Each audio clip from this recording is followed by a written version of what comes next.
Welcome, everybody. We are ready to go, and I welcome you to the beginning of our 2022 budget season. We've got lots to do today and lots to hear about, and so let's move on. We have every member of the budget committee here, and we have a few additional attendees from council, so welcome to all of you. Are there any declarations of pecuniary interest? I see none on my screen here. There are no consent items or confidential consent items, but we do have a substantial discussion item, which is the 2022 operating and capital budget overview.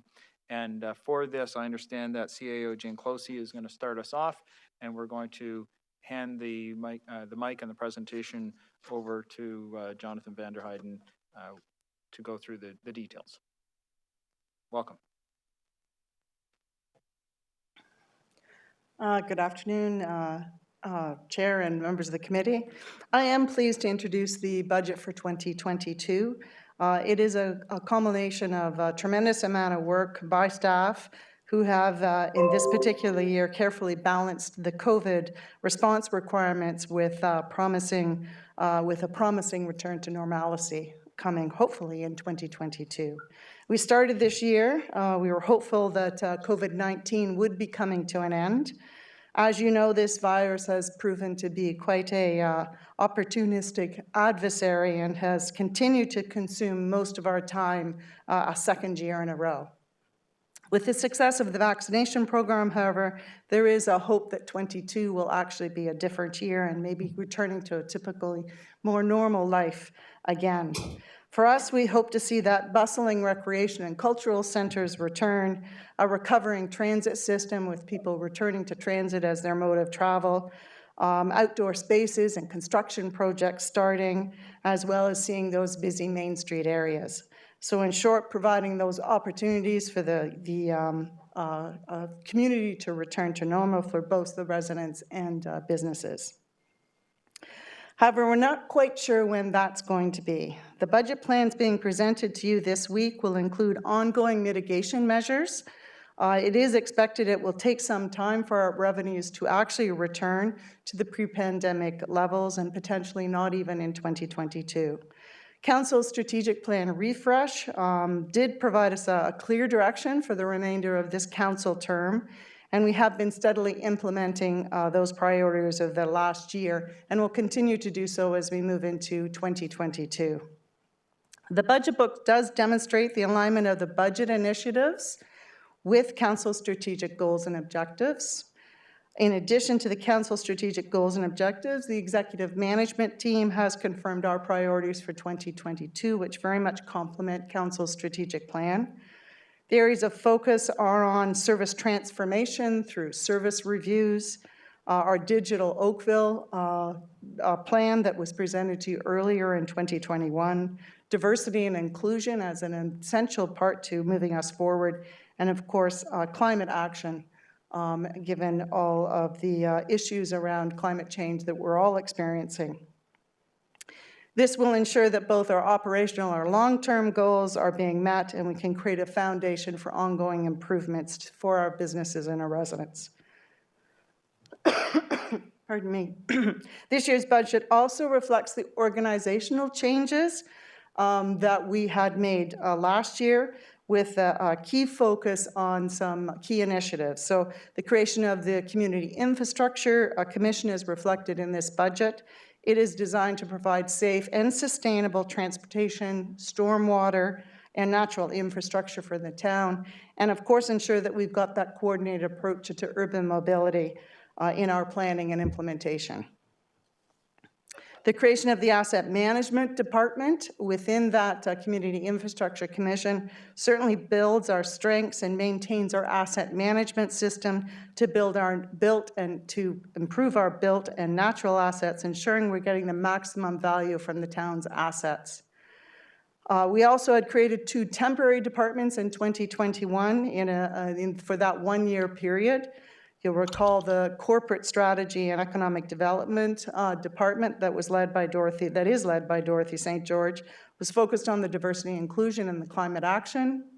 The Strategic Initiatives and Communication Department, led by Julie Clark, was focusing on the digital plan, customer service, and service delivery and our continuous improvement goals. In 2022, you'll see in the budget books that these two departments have now been combined or merged into the Strategic Policy and Communications Department, and Economic Development will move over into the Community Development Commission. I have a tremendous amount of pride in our staff and how they've dealt with the pandemic over really almost the last 2 years, and yet continuing to deliver exceptional services within the budget direction given by Council. I will note that in order for this budget to be below the rate of inflation, which is the Council direction, it does rely on provincial funding in order to satisfy that. The province has provided funding in both 20 and 21. And certainly when you review the fall economic update, it is a reasonable expectation that we can expect their support into 2022. So at this point, I'll pass the Zoom, I guess, over to Jonathan Vanderheiden so that he can give you an overview of the 2022 budget. You will next week, of course, see the presentations from each of the 4 commissioners as well as the CAO office. Jonathan? Thank you very much, Jane. And good afternoon to members of the Budget Committee and members of Council. I'm excited to be here this afternoon to provide an overview of the 2022 budget for the town of Oakville. And if we can maybe get those slides to come up for a minute.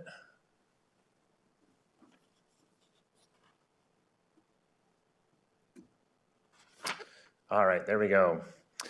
So I have a little agenda for you on this slide to highlight the various topics that we'll talk about this afternoon. And you'll see this slide come up again as we go through each of the different topics. So first up is the budget process. I just thought I'd start with some key parts of the budget process that we go through here at the town of Oakville. So the budget kicks off in early summer. We start with a kickoff with this committee back in June, if you remember back to our meeting then. And then we as finance start to meet with the departments to talk about their budgets, their work plans, and their goals. Throughout this summer, the departments work on preparing their budgets, and then finance reviews them towards the end of the summer. We put everything together and present the operating budget, along with any new requests, to the executive management team.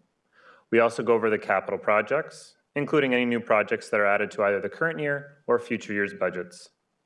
And for the first time in a few years, we have also brought forward a 10-year capital forecast, and you'll see that included in today's presentation as well as the budget book.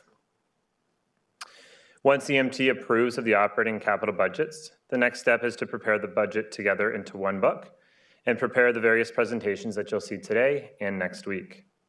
Then you as the Budget Committee have the opportunity to review, ask questions, make changes, and ultimately approve the budget to bring to Council in December.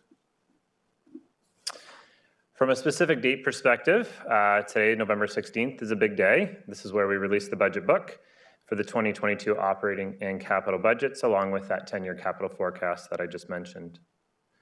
The only presentation that we have today is the overview presentation.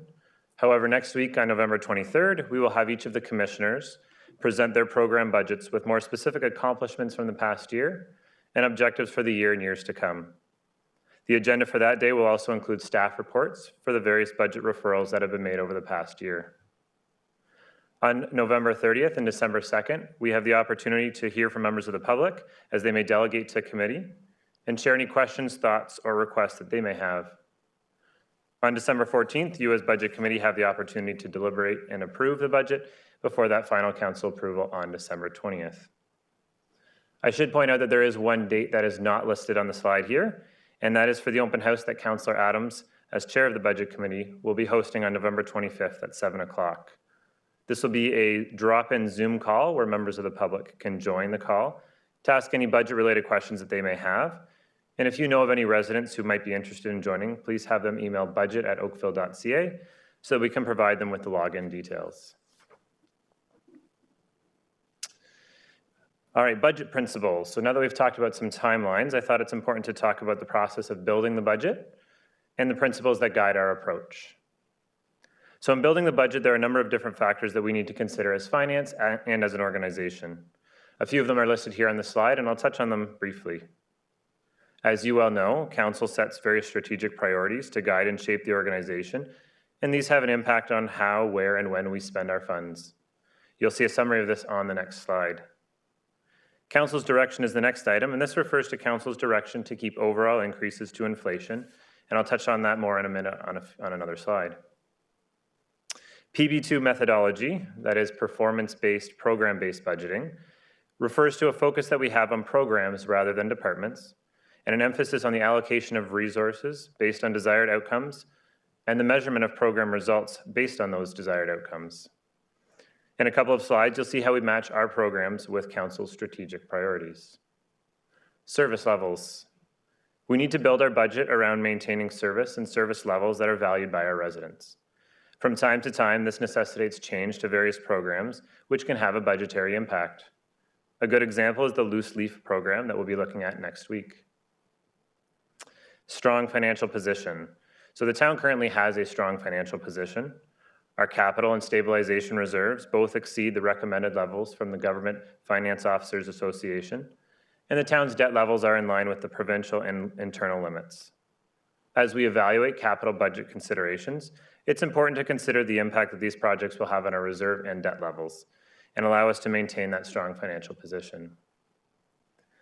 Infrastructure in a state of good repair and asset management. So Commissioner Fu will talk more about this in her presentation, so I won't steal too much of her thunder now, but there are a few things I'd like to touch on. The town has $3.6 billion worth of infrastructure under our control, and it's very important that we take good care of it. Over the past number of years, the town has been establishing an asset management strategy, building our asset management culture, and creating a corporate asset management plan. Asset management and the corporate asset management team play a big role in helping to establish the budget. The team works with departments to evaluate capital and operating requests and needs, taking risk and whole life cycle cost perspectives to determine the best way to prioritize the various requests. They also do that keeping in mind our overall financial strategy to ensure that our reserves are stable. And finally, growth. As the town continues to grow, this has an impact on the town's budget. This impacts us on the capital side with new projects that need to be completed, and these are primarily funded by development charges. It also impacts us on the operating side as we need to consider the operating impacts of these projects and ideally match that with the growth that we see on the assessment roll. So as I mentioned a few minutes ago, these are the key areas of focus for council arranged into 5 different groups or buckets. And they're all connected with the town's vision to be the most livable town in Canada. As we move to the next slide, you'll see how we've grouped each of our programs under one of these areas of focus to help connect the budget with council's strategic priorities. So as you can see here, the headings across the top match that previous slide, and the town programs are listed underneath.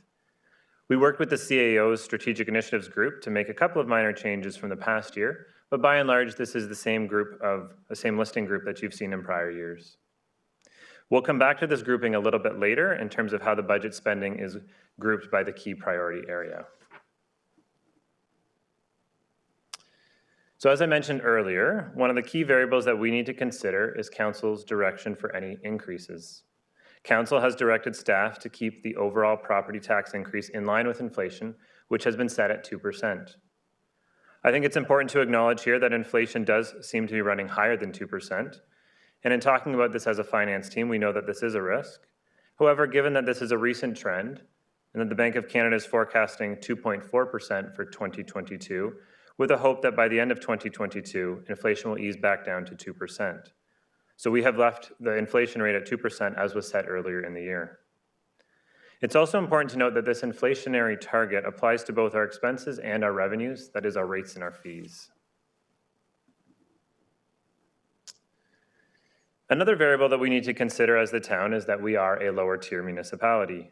The town's share of the overall tax levy budget is about 42%, with the region and the province making up the remainder. This means that any changes that they may have will have an impact on the overall tax levy increase, and this is something that we need to consider as well. So now I'll shift gears a little bit and talk a little bit about the operating budget for 2022. And I'll actually start by looking at the budget as a whole, and then we'll go into some operating items. So the $602.2 million that is listed on this slide represents the full amount of investment that we are proposing to make next year in the town of Oakville for ongoing services and for capital projects. The operating budget is set at $327.4 million, and the capital budget at $274.8 million. And as we move to the next slide, you'll see how this is broken down into the strategic priorities set by Council. So as we talked about earlier, this is the budget broken down by strategic focus area to show what our investment is in each of Council's priorities. Again, the headings match the earlier slide of Council's key focus areas. And down the left side, we have the operating, capital, and total investments along with the tax levy impact. There are a couple of things to keep in mind as you look at this chart.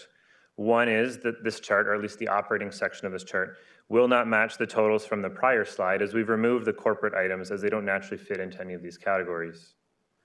The second thing is that some projects fit in more than one category. A good example would be the electrification of our transit fleet. Replacing diesel buses with electric buses addresses both the environmental focus area as well as mobility, and you could probably argue livability as well. What this chart does do, though, is show how the budget spending comes in alongside of Council's key focus areas. So getting into the operating and tax levy impacts a little bit more, this is a very high-level summary that matters to our residents and taxpayers. The total tax levy as proposed in the budget is $222.5 million, and this represents a $7.1 million increase overall and a nearly $5 million increase after adjusting for growth as compared to the figures from last year's budget. On a percentage increase for existing residents, the town share is a 2.30 increase, and as part of the entire tax bill, that works out to a 1.70% increase, and that is in line with Council's direction to keep the overall increase to less than 2%. It's also important to keep in mind that this is before we consider any items that might be brought before the Budget Committee this week, or I should say in the coming weeks. All right, so this is a very busy slide, but I will walk everyone through it. We've shown this slide in the past, and there are a lot of details on it, but it does do a good job of capturing the key drivers for the changes in this year's operating budget. So I'll walk you through each of those budget drivers and touch especially on our COVID impacts. Before I do, I want to note the columns that are across the top. The first column are the budget drivers, the things that most impact the budget. And I'm going to skip the second column for a second and move to the third one. This shows the actual increase, in actual dollars, in millions of dollars. The fourth column has the percentage change on the town's tax levy, followed by the percentage change on the tax bill itself. The last column is what the impact means for $100,000 of assessment, and this is to help residents gain an understanding of what this budget would mean to their property. At the bottom, you'll see how the second column splits out the town, regional, and education portions of the tax bill. And now I'll go through each of those drivers in that left column and talk about each one. So first up, we have our inflationary impacts. So this line reflects the changes to the existing base that provides for the same level of service as in the prior year. The largest driver is for personnel increases for our labor contracts. And in addition, here's where we have the impact for the rising costs of materials, supplies, and services, as well as any inflationary increases to our rates and fees. In addition to the inflation concerns that I'd mentioned earlier, it's also important to note that this inflation line does not factor in any impacts of the recently announced changes to the minimum wage. Staff are working on quantifying what that impact might be and any strategies we may have to address it, and we'll do this as part of our Q1 report in 2022. The next line up is capital and growth, and this category captures the operating impacts of new growth and new capital projects. This is a routine driver that we have, though the amount will depend on the nature and timing of the projects. Service enhancements. So the most significant addition to our service levels this year is the inclusion of 4 full-time municipal enforcement officers to meet municipal enforcement needs in the community. In addition to a number of other minor items, the proposed budget includes a full-time building services supervisor, fully funded from permit fees to maintain the improved service delivery to stakeholders.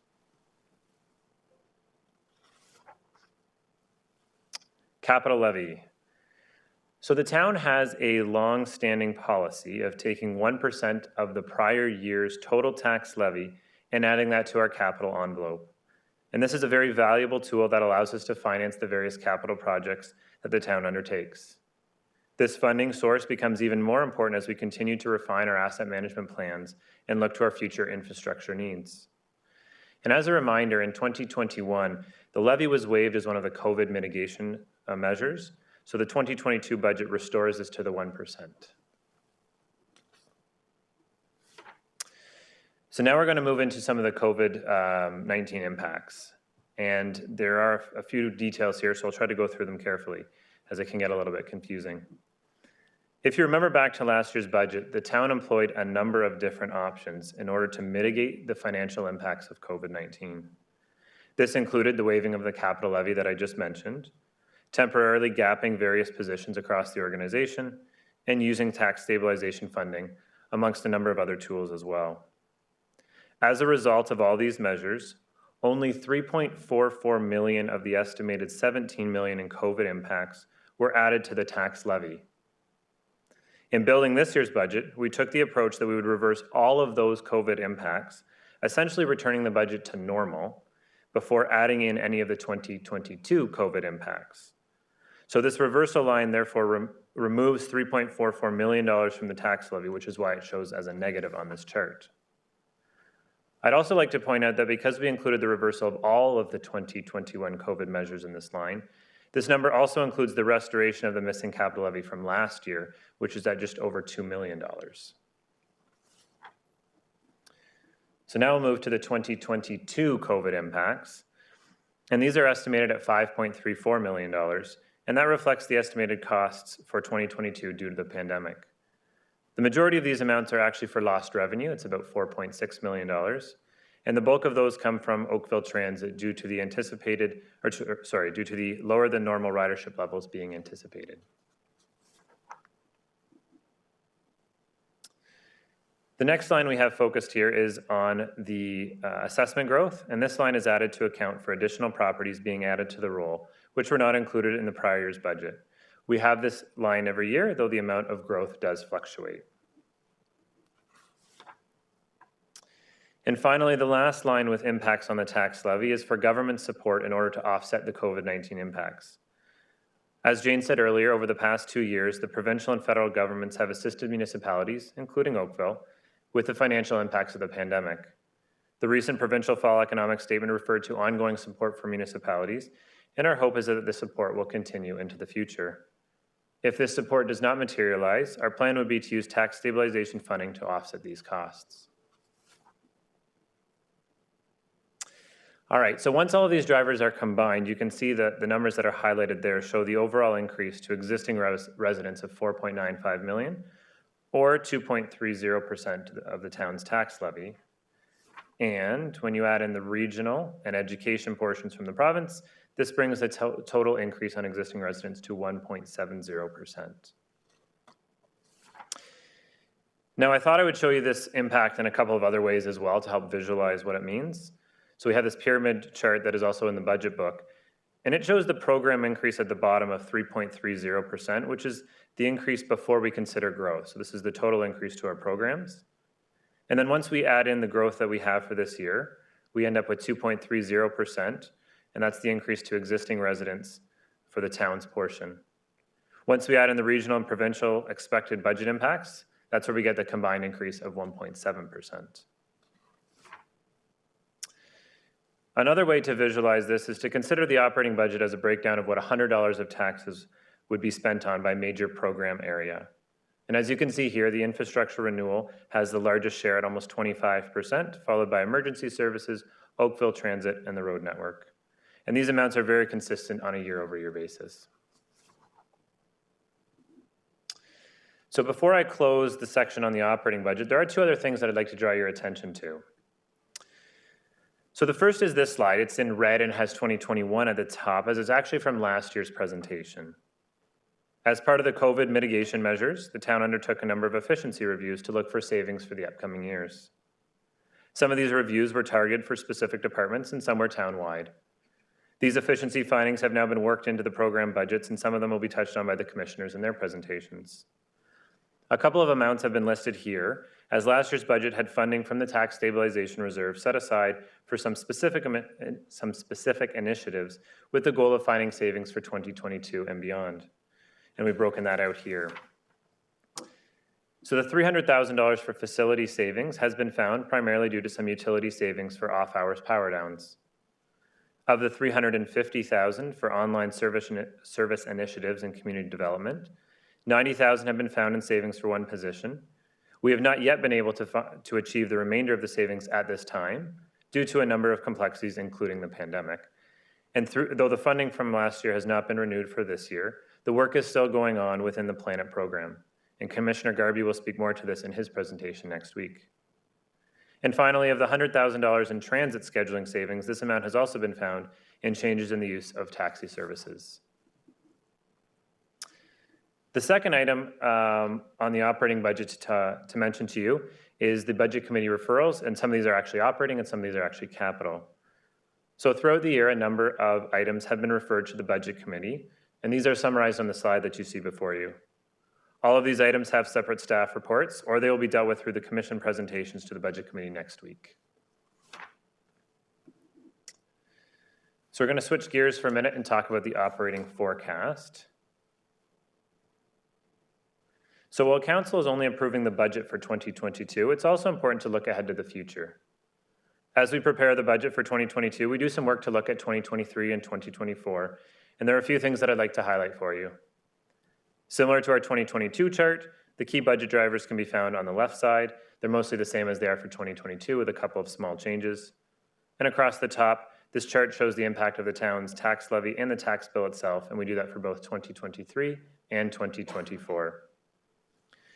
As you can see, there will be some significant pressures on the 2023 budget, including costs for the expanded transit fleet. In addition, the town has some deferred growth that has been included in the chart here. It's the fourth row down called prior year's assessment growth from reserve. And this is a way to help offset some of the significant capital and growth impacts. And please keep in mind that this is just a forecast and things can certainly change over the course of a year, as we are all too familiar with now. All right, now I'll talk about the capital budget for a couple of minutes. And I'd like to start by saying that this is an ambitious capital budget, and it does address a number of key projects throughout the town. And the reason that I say it's an ambitious budget is that this year's budget is much higher than any other capital budget the town has ever approved. So not counting 2021, which was a COVID-impacted capital budget and was much smaller, the town's capital budgets in the past few years have averaged about $120 million, with the previous high being about $130 million. This year's budget comes in at more than double that at $274.8 million. And on this slide, you can see that broken down by the various categories we use to organize the capital budget. I'll go through each of these captions here for a minute and touch on a couple of the key items. However, more details are available in the budget book and will be touched on by the commissioners in their presentations. So under growth for $164 million, this includes $47 million for the North Park Community Center and Library, $12 million for the North Park Sports Park, $22 million for Sixth Line urbanization and widening, and $22 million for Spears Road widening, and $21 million for land for the Palermo Transit Terminal, and $8 million for land for a Palermo Library branch. On the infrastructure renewal side at $86 million, that includes $3 million for new tax software, $8 million for bridge road urbanization, $9 million for a road resurfacing program, and $8 million for electric replacement buses. Strategic priorities of $23 million also includes $4 million for Wallace Park, and our enterprise initiatives at nearly $2 million relate to projects for our self-funded departments, which are building, parking, cemeteries, and harbors. To help visualize where some of the key projects are for 2022, we've prepared this chart to break out the program areas with the largest spending. I won't go into too much detail here, as the commissioners will touch on some of the more significant objectives in their presentation. But I think it provides a clear representation as to which programs have the bulk of the capital costs.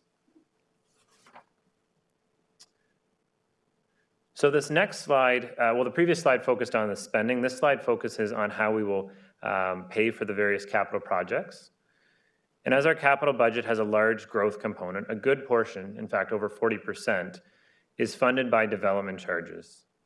And in addition to development charges, if you look at the third bar, you'll see that we are also planning to use debt financing for $26 million to help pay the cost of the North Park Community Center and Library project, as this has been advanced by Council.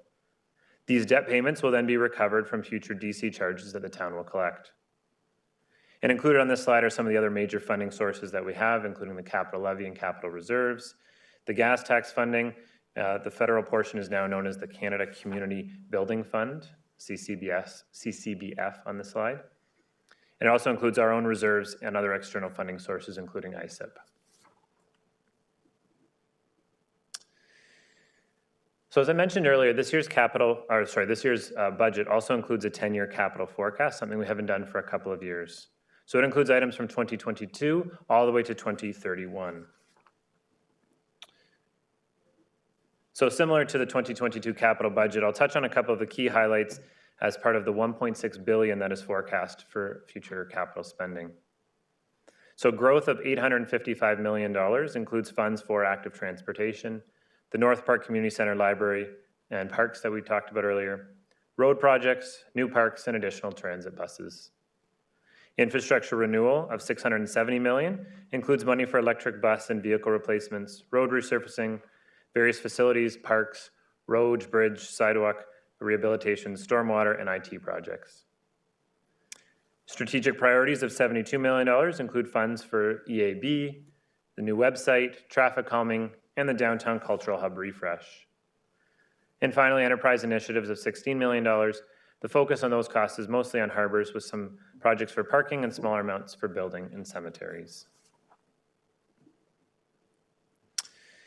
So this is the same slide that we had for the 2022 capital budget, except now the figures are for the 10-year capital forecast. We've also added some colors to represent the different types of projects to give you a little bit of an idea of how much we're spending on growth versus infrastructure, as well as the other categories.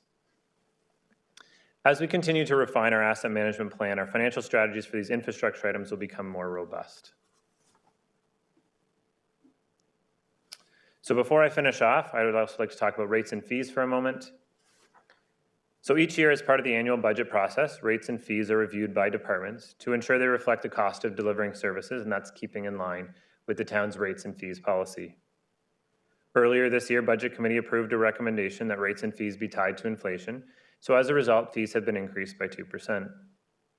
More details on the timing and amounts of the changes can be seen in the appendix in the staff report. And the fees are posted on the town website to allow the public time to review them. And a notice about today's meeting has also gone out in the Oakville Beaver. The fees are included as part of today's agenda, but they will be included as part of the Budget Committee deliberations and ultimately part of the budget approval by Council in December. So this brings us to the end of today's presentation.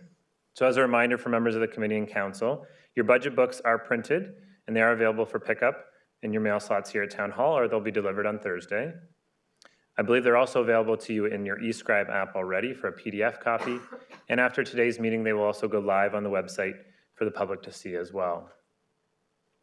I'd like to thank the departments for all of their work in putting in their budget submissions and their various staff reports, especially to asset management for their help in preparing the various parts of the budget and forecast. I'd like to thank EMT for their guidance and support as we go through this process. And I'd specifically like to thank our finance team, Dalibor Stankovici and Matt Day, and the whole finance team. There's a lot of hard work that goes into this budget, and while I'm the only one that gets to stand in front of you today, they did put a lot of hard work in behind the scenes over the past little while, and I'm sure in the next couple of weeks as well, and I want to thank them for all of that effort. Okay. And Chair Adams, that concludes today's presentation. Thank you very much for that very complete presentation. You went through a lot of material, and I know it was a big budget book of details for all of us to go through. But in the meantime, members of the committee, are there any questions that you want to ask our staff right away? I see Councillor Lischina has raised her hand. And I see Councillor Knoll. How about we start with Councillor Knoll, and then we're going to go to Councillor Lischina. Thanks, Mr. Chair. I haven't had, obviously, a chance to go through the whole budget book, but I was just leafing through the rates and fees preliminarily, and I have a very early question. And this is with respect to lease license agreements on page 86 of the chart. And it refers to commercial per square footage rates at $20 and going to $20.34 in the proposed rates and fees for this year. How is that How are, first of all, that commercial space, I'm assuming that's for the commercial spaces that we rent out to restaurants or what have you in our parks and recreation facilities. Is that correct? Through you, Chair Adams, just to be clear, so this is under Rec and Culture for facility rentals? Yes. You Wonderful. have a commercial rate, a per square footage commercial rate. Is that for permanent leases, or what is that fee for? Is Commissioner Bell available to answer that one? My mission was to try to stump the commissioner today. Thank you, Councillor, through Chair Adams. That is for our leases. So that would be for like ongoing leases, like restaurants, concessions, that sort of thing? Yes, it would. And how is that rate determined? I'm just looking at it. I note that that is substantially, and I don't want to get hate mail from our tenants, but that is substantially less than sort of the going rate for commercial space in Oakville right now. How is that rate determined? Or is that a net rate, and on top of that are carrying charges, or sorry, operating charges? I'm going to ask our Director of Recreation to speak to the formula. Thank you.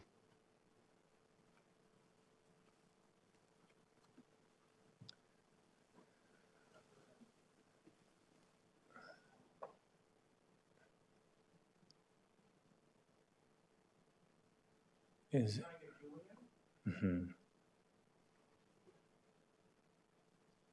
We are trying to pull somebody in here. Just a minute. Just to let everybody off the hook a bit, if this is not easily answerable today, there's lots of time to get back to me on it. So if you would prefer, I'll give you this as a heads up of a question I would like an answer for going forward. And the compound second part to this answer is, do we have standard rates that we apply to other non-parks and rec facilities? I looked through the again, I've just preliminarily looked through the charts and I couldn't find one. I'm just curious if those are negotiated on an individual basis. So if I could get some understanding of how that commercial rent thing works, I'd appreciate it. we can certainly come back with that. Yeah, Councillor Noel, we'll come back. I think we were trying to get Julie Mitchell to join us into the call here, but I think we're having technical difficulties with that perhaps. Yeah, that's perfectly fine. If somebody makes note of the question, that'd be great. The only other thing is, and this is partially frivolous, but as I was going through the rates and fees, I see we have a pigeon boarding fee, and it's quite a substantial pigeon boarding fee of $120 a day, I believe it is. And although it's not serious and doesn't really not much rises and falls on it, I would just be curious what a pigeon boarding fee actually is. So if somebody could get back to me on that too, I'd appreciate it. But that's all I've got. That's all I've got for today. Thank you for the presentation, and thank you for the volumes of materials. I think we have an answer for you. Oh, we actually have an answer on that. Through you, Mr. Chair, to Councillor Noel, it figures that municipal enforcement would have an answer to this. But it's actually, this is actually part of the fees that are approved or provided through the Oakville Humane Society for the work they do. So they develop the fee through costs that they would be charged or incur as part of their work, and they get them set through our budgetary process. And I'm guessing it's a seldom used fee. I can't say that I remember actually boarding a pigeon, but if we ever have to, we do have a fee for it. I'm very curious as to whether or not we actually utilize this fee. Please don't spend any staff time on it, but if somebody has a few moments, I'd be curious. It's one of those interesting Christmas cocktail party factoids we can use going forward. Noel, Thank you, everybody. I'm pretty sure we'll have to delve into the historical archives of the Trafalgar Historical Society or something to figure out. Don't spend too much on it, but it's my comedy relief for the day. Thanks. It's very good comic relief. Councillor Lischina? Thank you, Mr. Chair. Jonathan, I'm wondering if you could go back to the slide where you had per $100 of taxes paid. It's probably like fifth or sixth, somewhere in the beginning of it.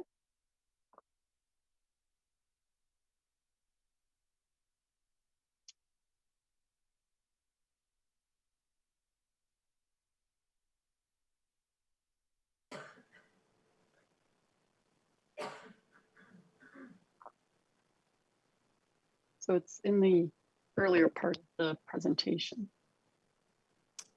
I think after we go through these, that's the one you're talking Yeah, about? there you go. Yep. Yeah. Yeah. So this is where I'm seeking clarification. So we have infrastructure renewal, and then we also have road network. So we have number 1 and number 4 as the cost drivers here. And then in your subsequent slides, sorry, we can get rid of this part here now, just so I could, Yeah. where are you? There you are. Yeah, which one do you want to go to? No, that was the one Okay. specific about the road network. So in subsequent slides, you talk about infrastructure renewal and give examples like road resurfacing, bridge road work, and that kind of thing. So I'm confused about what does infrastructure renewal and road network, or specifically road network, as being one of these on this table here. That what am I missing? I'm not understanding. I thought road network would include resurfacing, but apparently that's under infrastructure renewal. Is there some clarification on that? Certainly. So there are a lot of different things that go into infrastructure renewal, including a lot of our stormwater costs and things like that. We can get you actually a better breakdown that would probably spell it out a little bit more rather than having me try to go through it right now. And I think that would be able to give you a clearer picture on that. If that's all right. Great. Just because, like I said, I'm confused. I thought like road network would include resurfacing, but apparently it doesn't. So just having better understanding what those are in each of those sections would be great. Thank Certainly. you. Yep. Councillor Chinna, I usually describe the smaller number as being sort of regular ongoing maintenance and winter control and that sort of thing. And the infrastructure renewal is the big capital projects, and it incorporates more than just roads. It incorporates bridges and facilities and a bunch of large capital items like that. Councillor Haslett-Thiel. Thank you, Chair Adams. I have a question around municipal enforcement rates and fees. Just as with Councillor Knoll, I don't need an answer today, but I would like to understand it better. I see that property standards has some increase in the fee. It's not 2%, but it's close. But under administrative penalties, there hasn't been an increase since 2019. And the cost of our municipal enforcement is going up, and our reliance on them to follow up, the time investment that we make in these follow-ups. I'm just wanting to understand what the rationale would be for not increasing the first, second, and third violations, given our costs continue to go up to do the enforcement. I think we've got Mr. Barry to provide some further information, but in general, I think the answer is that we are increasing all of our rates and fees by the rate of inflation, and a change to the penalties would require a separate report to council. But Mr. Barry? Through you, Mr. Chair, you're absolutely right. We generally, the fees generally increase on a year-over-year basis, whereas penalties, they're set for a period of time, generally about a 5-year period, and then we increase them in a bulk. That way we don't have officers year over year trying to figure out what a minor increase to a penalty is. And from a resident perspective, if they got a ticket on or a penalty on in December and it was slightly more in January, it creates some confusion if we do it on a year-over-year basis. So it's done over a greater period of time.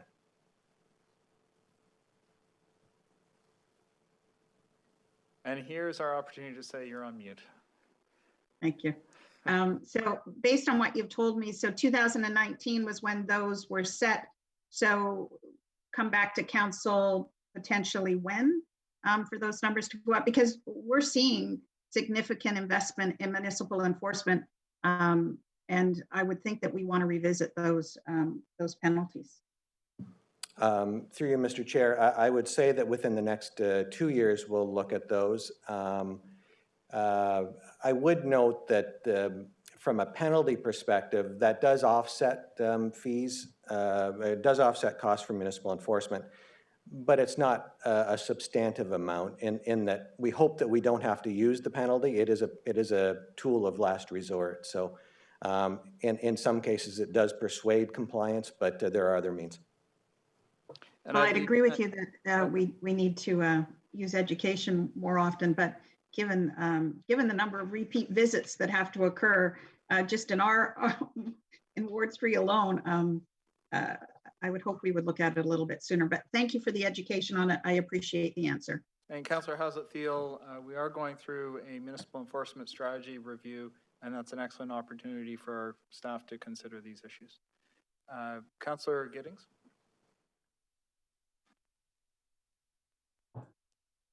Thank you, Chair Adams. Question for staff in terms of the new community center. Just curious in terms of how DCable will that facility be? It's through you, Chair Adams. I believe the majority of the cost for that facility will be covered by DCs. Depending on exactly how we do parts of it, that there might be some parts that are excluded, but the majority should be, especially for the community center. Good stuff. Thank you. Any further questions? And I'm sure we're going to have some further discussions about the operating costs associated with the new community centers as well. That obviously has an impact going into future years. Okay, I don't see any further questions. Thank you. That's a good discussion. And between now and next week, when we go through the commissioner presentations, you have an opportunity to review the materials in more detail. And should you have questions, I urge you to bring them forward to myself or to staff so that we can address them in a timely way and get the best information to the committee as soon as possible. We have, I think, then dealt with item 5.1 and 5.2 that are on the agenda. Staff, do you have any other concluding remarks before we move on to next week? No, sir. Okay. Then members. Yeah, so then members of committee, I need a mover and for item 5.1 and also for 5.2. Councillor Giddings, I'll take your move, and Councillor Knowles seconder for the 2022 operating. I'll take Councillor Giddings for the 2022 operating capital budget overview, that the overview presentation on the 2022 operating and capital budget be received. All those in favor? That's carried. And I'll take Councillor Knoll to have moved the recommendation for item 5.2, the 2022 rates and fees recommendation, that the rates and fees established in the rates and fees schedule attached as Appendix A to the November 9th, 2021 report from the Finance Department be reviewed for implementation on January 1st, 2022. And 2, that the amendments to existing bylaws containing fees be presented directly to Council for approval as required. And just to be certain, we are expecting to have an additional recommendation for Council that would actually approve the rates and fees when we deal with that item later in December. All those in favor? That's carried. That's great. Thank you very much, everyone. There's no confidential discussion items. Is there any other business that any committee members want to bring forward at this point? I'm seeing none. Thank you very much, everyone. Thank you, staff, for the overview presentation and the books. For those who are looking for the material, you'll now be able to start finding it online in its usual places. Thanks very much, everyone. We are adjourned.